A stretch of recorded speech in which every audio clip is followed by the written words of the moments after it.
Good morning. Good morning. It is October 9th, 2014. I am Misty Luminais. I'm here interviewing LaVora Perry, who is a community researcher with the Voicing in Action project. So we're going to start out really broad. Can you tell me about your experiences with the Voicing in Action project? Well, that is very broad. What is it that you're looking for? Like when you tell other people about what you do, what is it that you tell them? That I interview residents or stakeholders in East Cleveland about their experiences in East Cleveland, including their history, their memories, and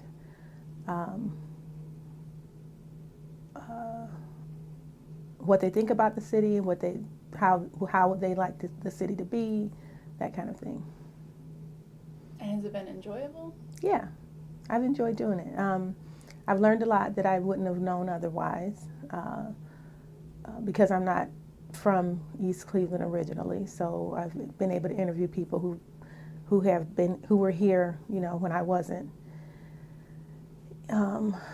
A common theme amongst those people is how much the city's changed, and kind of a longing for it to return to that or to become better than it is now. So aside from interviewing, how else have you participated in the project? Well, I had to get trained to be able to do the interviewing.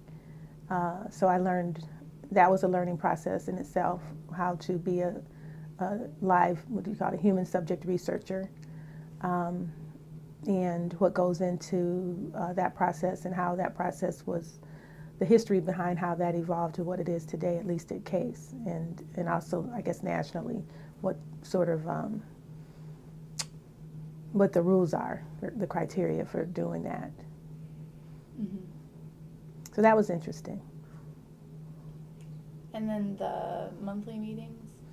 Yeah, well, I haven't been to all of the monthly meetings, but the ones that I do go to, it's always good to hear from the other participants and what their experiences have been, and also to get ideas for how to conduct interviews going forward. And you're in the unique position where you've been working with your children. Can you talk a little bit about that? Yeah, it has been challenging at some points. My daughter's older, and sometimes, and especially in the beginning, there was some tension in terms of just deciding who was going to do what. So then I had to really kind of set some ground rules regarding that specifically, if I got the interview, then I'm going to be the leader on that interview. So that was clear from the onset. So it helped I wouldn't have gotten to that place had we not had the issues in the beginning. So I wouldn't have known that was necessary to kind of lay that down. And it probably would have been different working with anybody different is a different experience. So that was with my daughter. With my son, things were easier only because he definitely did not want to be the leader. He just wanted to stay on camera. And so I would have to actually ask him, do you have any questions? And he usually did not. But he did lead one interview, he seemed to have enjoyed it. I wish he could be interviewed, but he's not old enough. But that was his friend. And so that brought another level because we hadn't interviewed anybody as young as his friend was. And how did you find recruiting people to interview?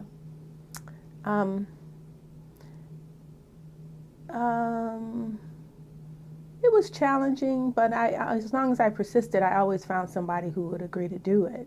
So it's just a matter of, going out and looking for people. There were times when people didn't want to do it. One time somebody said they didn't want to do it and changed their minds. So then the reverse has happened. People said they would do it and change their minds. But as long as I kept looking, I would always find new people. Mm-hmm. So how has your perception of the community changed due to your involvement with the project, aside from just learning more about the history?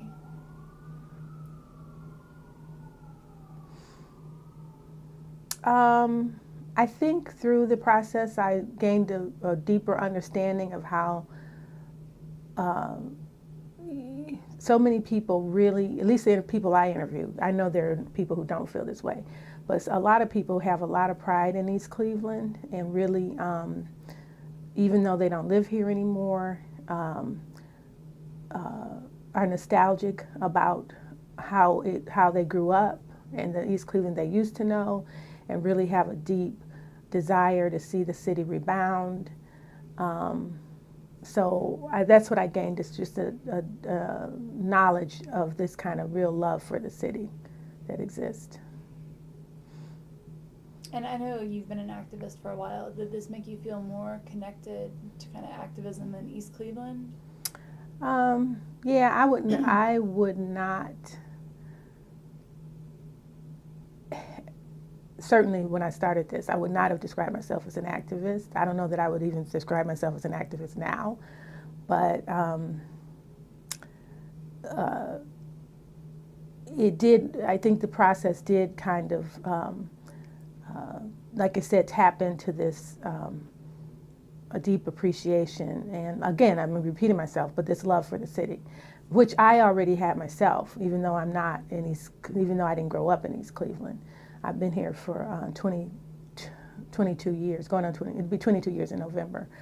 But I immediately fell in love with the city. So to find these people who have been here in the 60s, in the 70s, sometimes even longer than that, elderly people, who had this feeling. It was good to know that there's this this camaraderie that exists amongst those people. And again, I don't think any of the people I interviewed felt this way, but I know there are people who don't feel that way, who want to get, well, the people I talked to, some of them have left, but they still have this feeling. But there are people who do not have that feeling. They don't want to be here.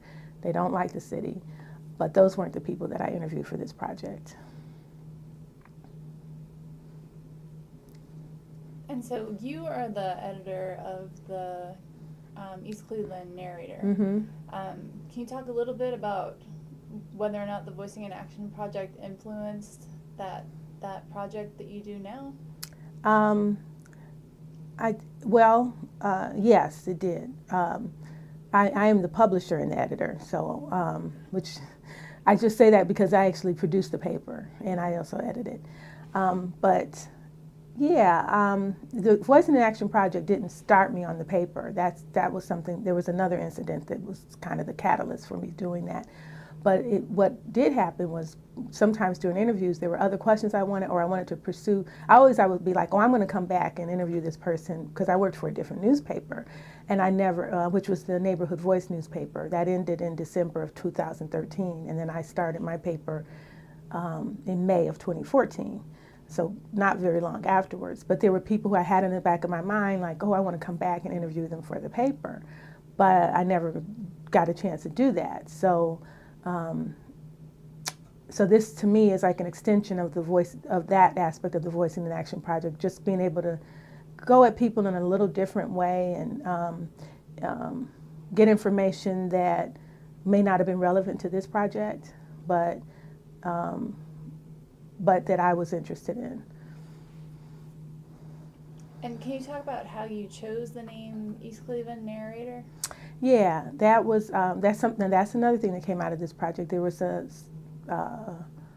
I don't know the exact quote, you probably do, but something along the lines of, whoever tells the story. I had heard this before. It's not like I just heard it through this project, but this was one of the foundational pieces of this project, was just having the community, hearing community voices. So the quote is something along the lines of whoever controls the narrative controls history, or something like that. And I really wanted this paper for East Clevelanders to tell their own story, because we've been talked about so much in the media, and other people have projected their ideas of who East Clevelanders are onto our city without asking us who we are. So that's where I got the idea of the narrator, that the narrator is us. They're, telling our own stories. Awesome. So what skills have you learned? I think I've honed my interviewing skills. Um,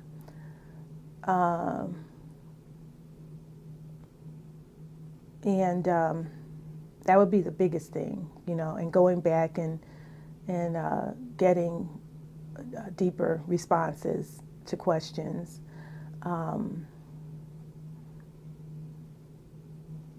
So, yeah.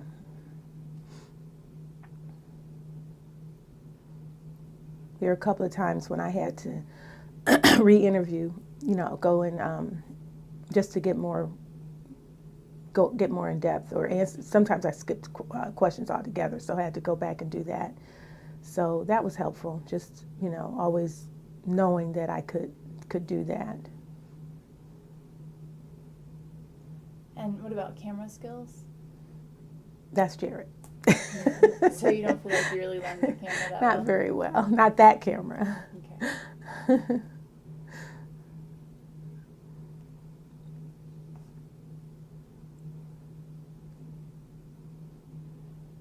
And what about different ways to engage the community? Did you?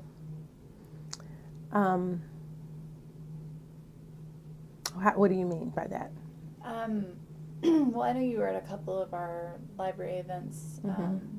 and so I don't know, like in between going out and getting interviews with people you might not have talked to otherwise, Mm-hmm. and then helping us with the library events. Like, were there any skills that you refined by engaging with community like that? If there were, honestly, I can't think of what they were. And what about your analytical skills? Do you feel like going to the monthly meetings has helped you think about things differently? Mm-hmm. Yeah, definitely. Just hearing other people's perspectives and their experiences in the interviews gave me ideas on how to do things, and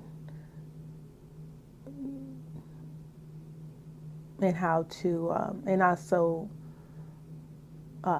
enabled me to look at my own interviewing process in different ways than I might have otherwise. But were you able to think about people's individual experiences and connect them to larger structures? Like, we spent a lot of time talking about kind of structural racism. Were you able to start seeing in your interviews when people would talk about individual experiences, how that connected to greater structures? Yeah, but I think that a lot of that I brought to it anyway, because I already felt like that existed. So sometimes in my interviews, when people would say something that kind of disconnected from the whole system, I might ask them a question that pointed back to systemic racism without saying that. Like, could there have been something else that impacted that? Or how did so-and-so, do you think so-and-so had an influence on, whatever happened to be, whatever they were talking about? And if it did, what would that influence have been? And that would usually bring people back around to other things. And then just specifically asking about racism. Rarely people would say, but it happened, that they didn't really have any experiences of racism. But then as they continued to talk, they began to talk about those experiences. And do you feel like you were able to share your understanding about systemic racism with the group of community researchers? Do you feel like you were able to add to that dialogue? Possibly. I can't remember a certain point when I definitely did that, but I know we were all talking, so I wouldn't be surprised if that happened. So we're going to shift gears a little bit and talk about logistics. How do you prepare for interviews? Well, Jared would get the camera together usually, and I would just make sure I had all the paperwork, really, and that confirm the time and the place and that kind of thing with the interviewee. And well, because everything was already scripted, I really didn't have to do a lot of preparation in terms of thinking of my own questions, because we already had questions. So preparation wasn't a big, it just entailed making sure I had those papers. That was my biggest fear, that I didn't have them. Did you do any further research? Like, you knew you were going to be interviewing, like Mr. Cap, for example. Did you do any background research, or did you refresh in your mind the things that you knew about his business before you interviewed him? I did not. I wish I had, but I did not. And he's one that I would have liked. Well, I did interview him for my newspaper, because I would have liked to have done a different kind of interview than I did with him. And what about the informed consent process? I usually didn't hit a snag with that. The only time I did was with one individual who did not want his name to be given, so or his face. So so that was that. I mean, he did read over it, and that was where we hit a snag. So, but everybody else, there was no problem with it. And how were you able, I know that, but can you explain how you were able to get that interview despite his hesitation? We didn't film him. We filmed a bookcase. And then he went on to say his name, which I don't know how you all worked with that, but because he spoke his name. But yeah, that was it. Didn't want his name, didn't want his face. Okay. And did you use the bio sheet? Yes. How was that? It was fine. It was kind of tedious. And I think finally, you all decided that you didn't want that as part of the interview itself. So that kind of streamlined it a lot, because at that point I could give it to them and they could fill it out, and I didn't have to ask them those questions. And it went a lot faster. On average, how long did your interviews last? Anywhere from an hour to, I think one went over 2 hours.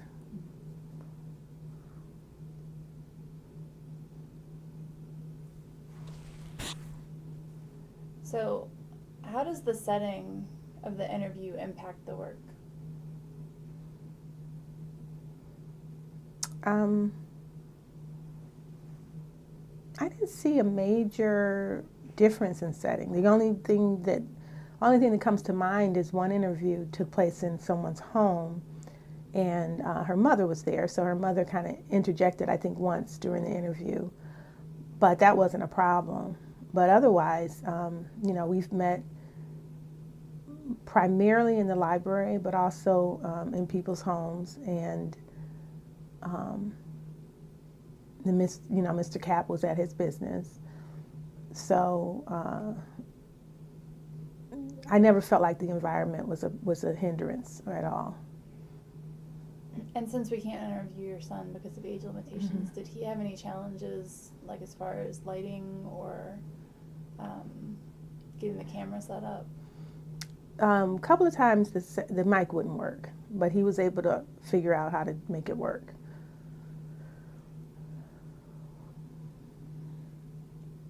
Well, I think one time he didn't figure it out, and we just used the internal mic. And that, I don't think that was him. I think that was with Nia. So you probably did the most interviews in kind of a neutral setting in the library.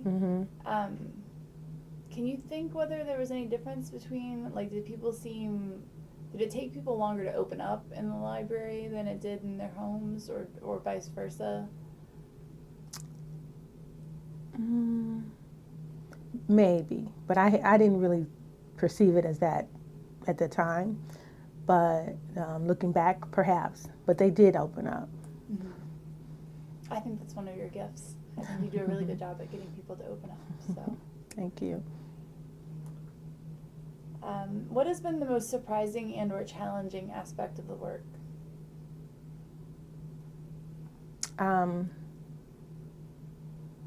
Surprising and challenging? Or? Oh.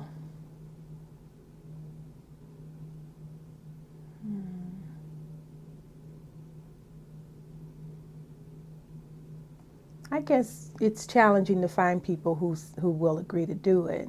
But again, as long as I keep asking different people, somebody agrees to do it.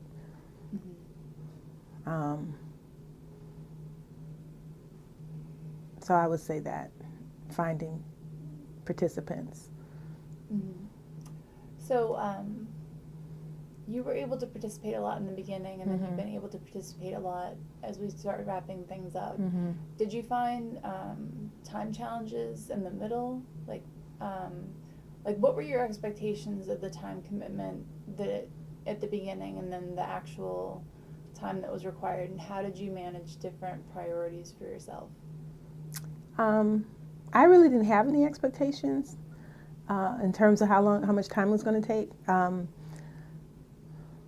except for how knowing that it was going to take time to do the whole process for each interview. But I wasn't thinking, oh, this is going to take time out of my day or anything like that. And probably a lot of that is because I work for myself. If I had a job, then that probably would be more difficult to maneuver around my work schedule. Like I might only be able to do interviews. Well, most of the interviews were conducted on the weekend anyway, because the interviewees, that's when they were available. But I never felt pressured about that. Yeah.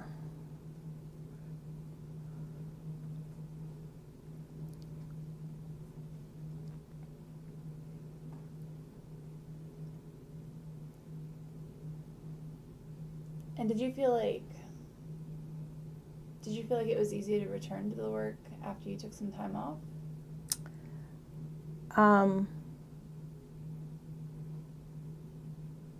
No, I stopped working because I was sick. So that just took me out for that period of time. But there was no, it wasn't hard to get back into it. Okay.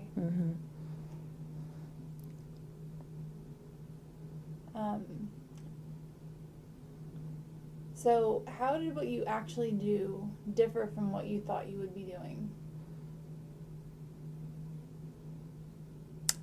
It didn't. We got pretty extensive training, so I knew what I mean, of course, I didn't know what every interview would be like, exactly, but I knew what I had signed up to do. So it really wasn't. There wasn't any surprises there. So would you encourage others to participate? Yeah, I think it's a good way to learn about the city, to learn about the people here, to connect to your neighbors. I think it builds community. The people I met, even though I haven't necessarily seen any of them, all of them since then, I think we got closer as a result of doing that because, they revealed there was a human connection. So it's a good way to connect to the people in our city on a deeper level than we might do otherwise.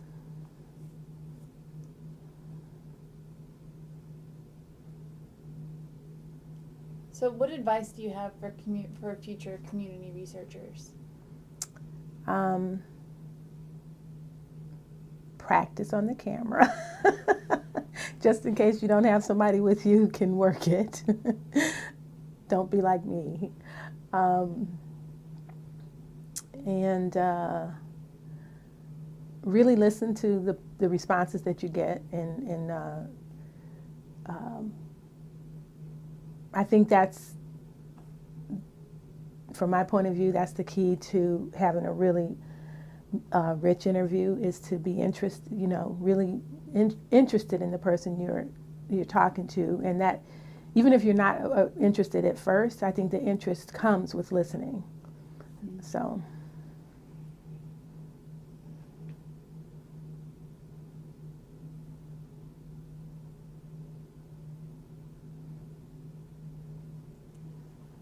So we're going to shift gears a little more. Mm-hmm.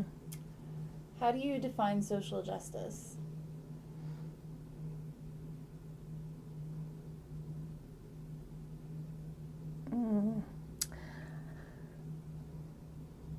I Yes, social justice. Social justice is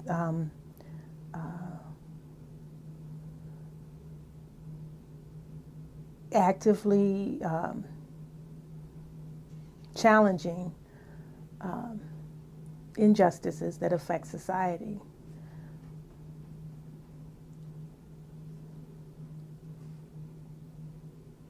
And that's an ongoing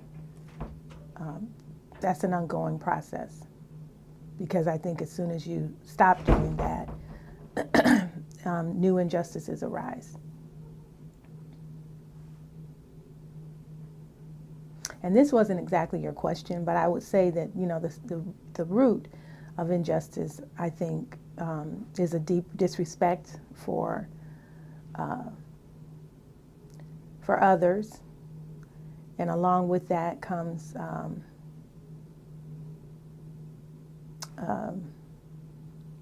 the protection of self-interest above all else, which I would define in one word as greed. And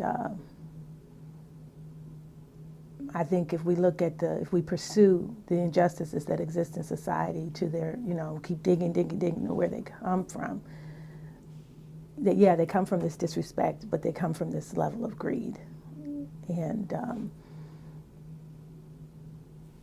you know, being willing to just do away with everybody else's, you know, obliterate everybody else to get whatever it is that you think is important.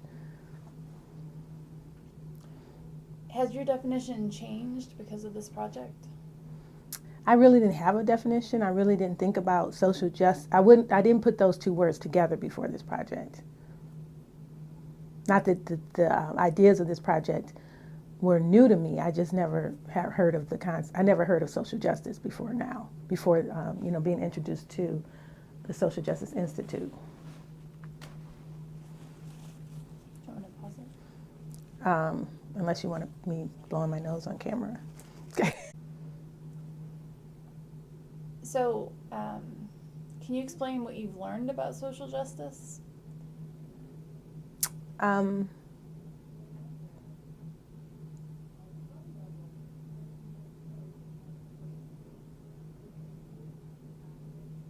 I've learned a lot about how it's. I've learned a lot about how it's dealt with in academia, and you know, the topic is dealt with in academia.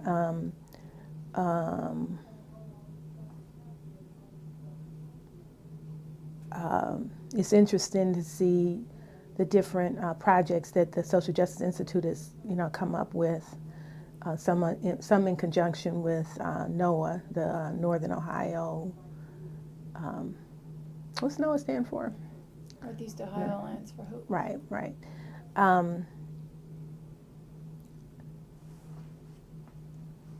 So, yeah, I think, you know, seeing that there's university action around these issues has been interesting.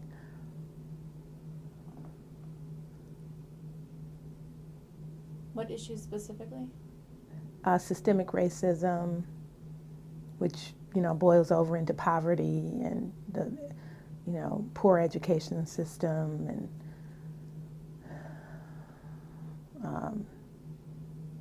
those are two, you know, really fundamental problems. But also the lack of good food, which ties back into poverty. So, yeah.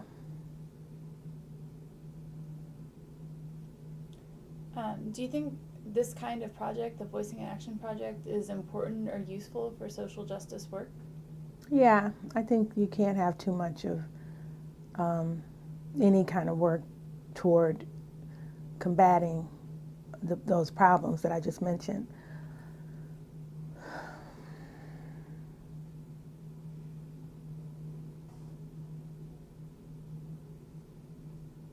But honestly, and I hate being on film saying this, but having seen this progression from the point of my lifetime to where we are right now, I think we're just really at a critical juncture. And I don't know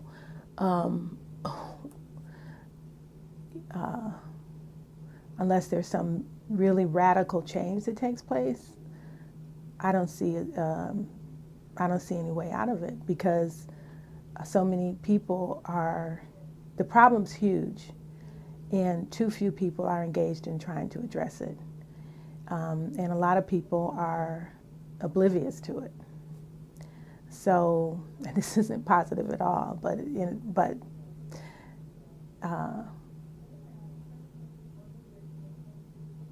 yeah, I mean, I'm not sure what's going to have to happen before people wake up. And we're at a really serious, between the environment and, which is huge, because without a sustainable without an environment that can sustain our lives, everything else doesn't matter. And we are fast, because of this whole greed thing, plummeting toward obliterating our environment's abilities to support human life. Earth will be here, but we won't unless something changes. And the people who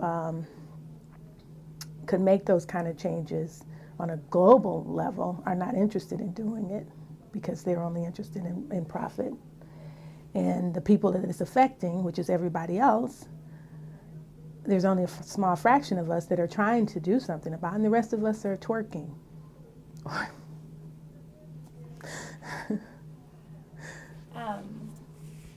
Sorry, that was my little morbid.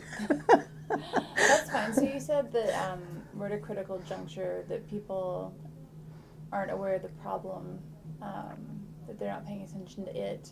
So aside from environmental degradation, is there some other problem or some other it that people aren't aware of? And are you talking about people like the human race, or are you talking about residents of East Cleveland? Both.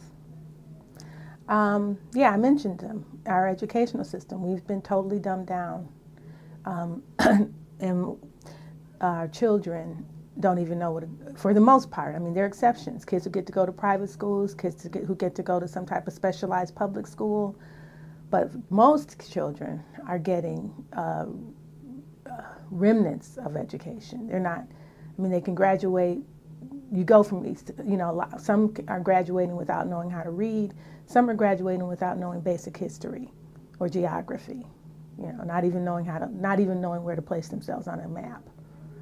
And we're letting that happen, graduate after graduate, which serves the whole greed thing. So education's one of those things. Poverty.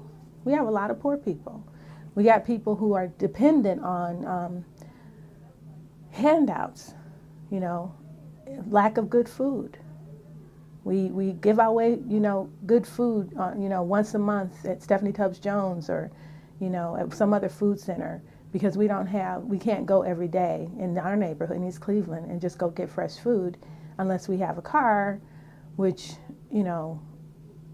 contributes to the whole environmental degradation thing. So, and then a lot of people just don't have a car. So they just don't have access to good food. I mean, we know this. This isn't new. So all these urban farms pop up. But that movement isn't big enough that it's really impacting the problem. The problem still exists. Mm-hmm. And so how do you see projects like the Voicing in Action project impacting these problems? I think it builds awareness. I think out of this project, hopefully, some people do become more active in combating these things. I think that probably happens.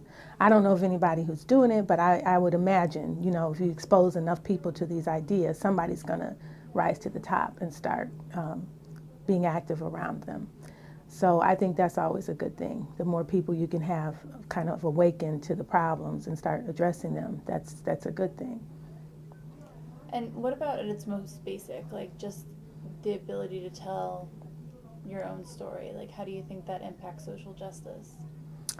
Well, I think it's important to hear the voices of people who are on the ground. We get so much information coming at us from outside that it's definitely important to find out who our neighbors are and what their concerns are, what their thoughts are.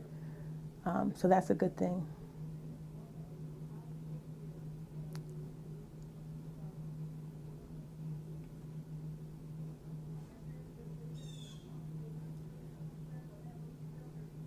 So after participating in the Voicing in Action project, do you feel more empowered?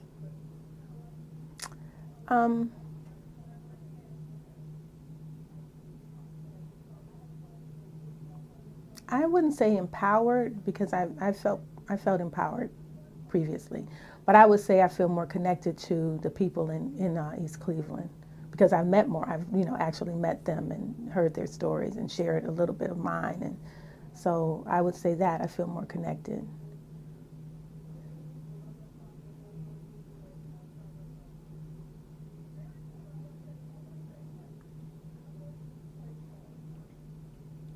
And so how do you feel like having a larger network has impacted your life?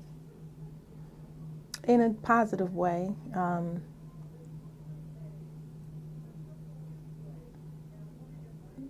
Just again, the connectedness, not feeling less that I'm existing in my own like space, and feeling more a part of the greater community.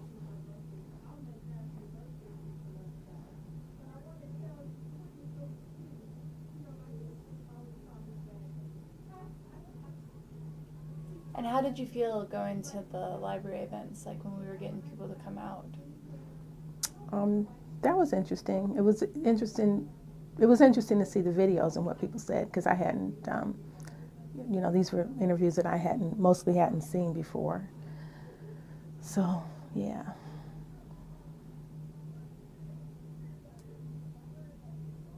So what impact do you think the Voicing in Action project has had on both the participants and the community at large? I feel like I'm repeating myself, but I do think it's probably brought us together.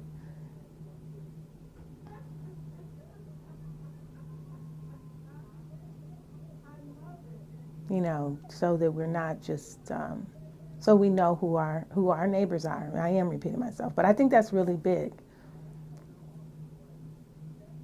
And to know that people have some of the same concerns and aspirations as you have. And to also hear from people who don't. And so that some of the other perspectives that exist in the community that aren't different from yours.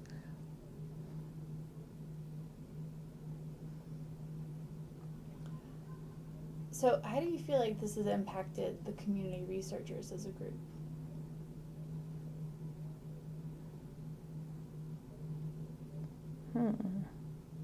I don't know the answer to that question, Misty, because I don't know. I would have to talk to everybody, and sorry. That's fine. I'm being a bad interviewee. No, of course not. So how would you change or improve the project?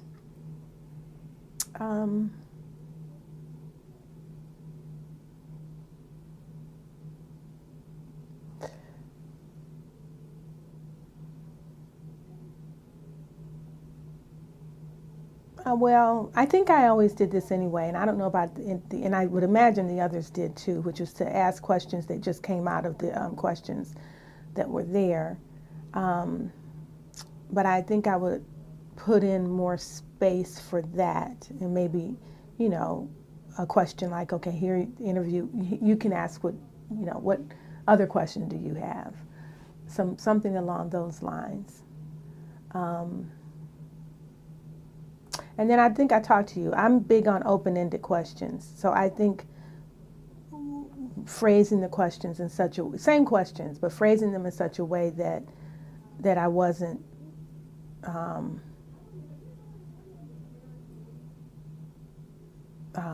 I don't have the questions in front of me, but that I wasn't assuming that the participant had a certain point of view.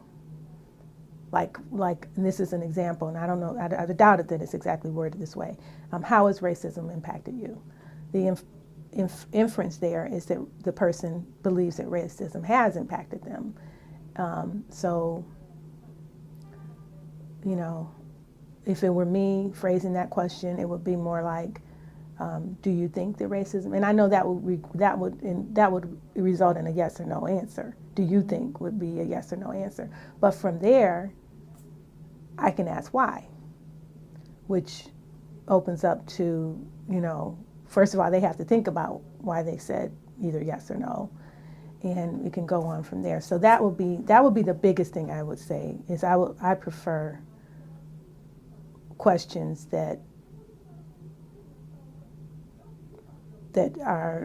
don't assume a certain point of view of that the person being interviewed has a certain point of view.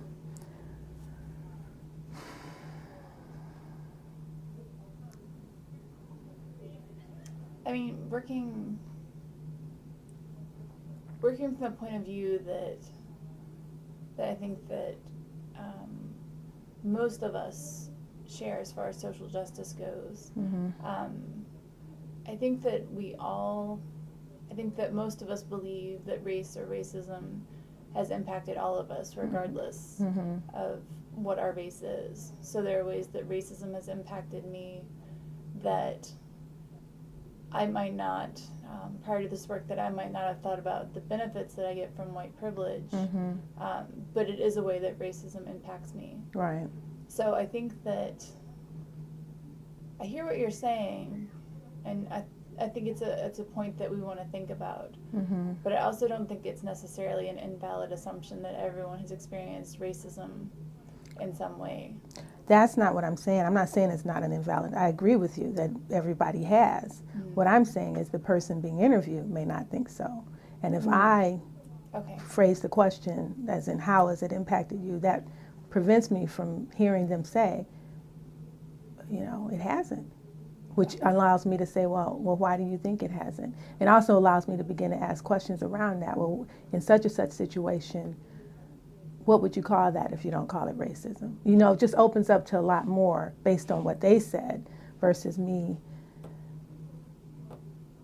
putting their response into the container that I have. Okay. I see what you're saying. Thank you. Mm-hmm. And how did you feel about the feedback process? Which process? Which feedback? Um, At the table when we were all together, or one-on-one? Both Mm-hmm. the kind of the collective when we talked about other people's interviews and everyone had a chance to kind of talk about like what they would do differently or like logistics, Mm-hmm. kind of as a group. And then I know the feedback process changed between when the project got initially started and then when I came on board. Mm-hmm. So we could talk about any of those three. Sometimes the one-on-ones were hard, but that's only because I don't like being told what to do. So it wasn't really anything wrong with the process. It was just my own idiosyncrasy. And What could I have done differently to make that easier? Would it have been easier if we sat down in person rather than did it over email? I doubt it. I just don't like being told what to do. So you couldn't have done anything to, that's my own thing. So, and then the group thing was always helpful, It was always helpful to hear what other people had gone through and sometimes to hear their suggestions on how to do things, even if they weren't talking to me directly, but just, bouncing different experiences off the wall was helpful.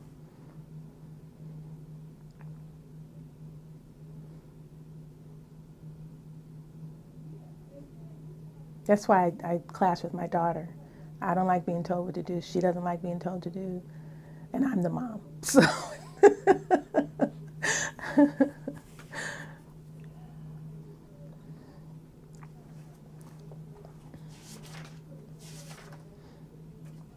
So, I know you said that there was another event that really caused you to start writing and publishing the narrator. Mm-hmm. But did you hear out of the interviews, like the call for a press for East Cleveland? I don't know if you were there, but like that's one of the, like when people talk about their vision for the city of East Cleveland, Mm-hmm. People repeatedly mention the fact that there was at the time no East Cleveland paper, Mm-hmm. and that people really wanted to see that. And I don't know if that was if that inspired you at all, or if that was something that you were aware of. No, I hadn't heard that. And after I published the paper, I did hear people say, oh yeah, we used to have the East Cleveland Leader. And there was another paper, because somebody said, and we had another paper. So there were 2 other papers. I don't know the other one's name. But yeah, people have said that they've been glad to have a paper, and you know, I've seen it in the response of the community. But no, I didn't specifically hear that. Okay. Yeah, because it was just, you started your paper and I was like, yes, she's feeling like the people want this. Good. Good. So is there anything else you'd like to add? I would like to say how I started the paper, just for the record. Yeah, go ahead. There was the Cleveland Scene. He has a newspaper. The Cleveland Scene is a newspaper. It's an alternative newspaper. We have the 2 big papers we have 1 paper in Cleveland, the Cleveland Plain Dealer. The Scene is alternative. And one of the writers there, I knew him because he used to write for the paper that I worked for previously, the Neighborhood Voice. And he was a young person, and he wrote an article about a meeting he went to in East Cleveland back in March at the library. And he described the whole thing as if it were just a bunch of buffoons. And not at any point did he interview any of the people present. And that really disturbed me, because I felt like it was like he was a spectator watching a circus show. And I thought it was disrespectful to come into somebody else's environment, city, write about them, and when they were like, 3 feet away, not take the time to say, hey, I'm here from the scene, why did you do thus and such, and then to another person, why did you say thus and such, but instead to draw your own conclusions without talking to the people who were easy to talk to. They were right there. And so I wrote, and I should also back up and say, prior to that, in November of 2013, an article appeared in the Cleveland Plain Dealer about how we should be taken over, we should merge with Cleveland because we're just something, the headline was like, we're sad, we're on our last leg or whatever, just pathetic. So I had written them a letter saying, stop with the East Cleveland bashing. So, fast forward to March again. So I called the Scene, I wrote a bunch of emails, I talked to the editor, I talked to the writer, and to the writer I was like, you're a young person. I'm old enough to be his mother. You should be setting a new tone. You should be on the vanguard of a new way of journalism instead of repeating this kind of crap that your predecessors did. This is done already.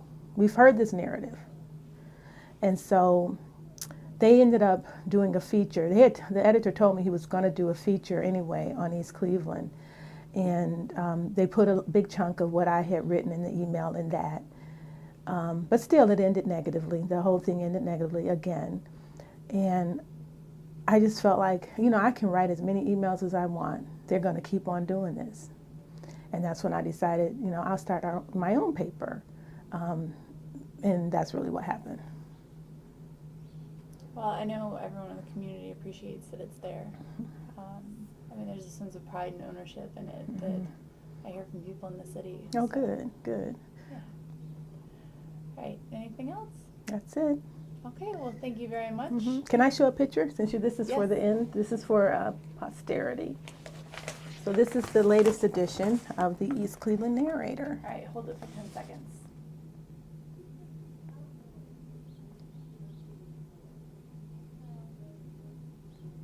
Okay. I just want to make sure that we got it. We needed still from it. Okay. All right. Thank you very much. Thank you, Misty.